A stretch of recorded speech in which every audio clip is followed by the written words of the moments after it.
So this is my inaugural use of a selfie stick and Picacho Peak. It's pretty freaking amazing out here. It was raining a little bit, but I think it's gonna be all right. It smells great out here. Look at the sun come in.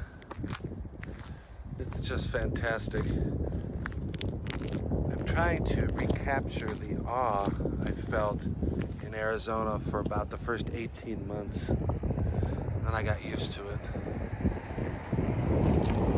But I gotta reclaim it. It's too beautiful here. Time to get outside. Time to enjoy the creation. Time to breathe. No time to stress. So yeah, it's a little steep.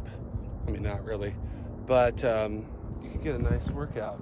It sure beats sitting at home worrying about the coronavirus.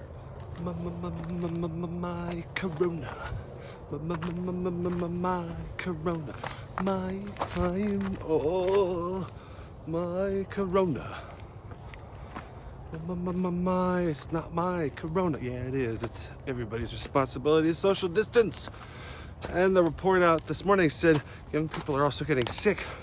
Not dying like the elderly, but getting sick too. So go out to a place like this and social distance with nature.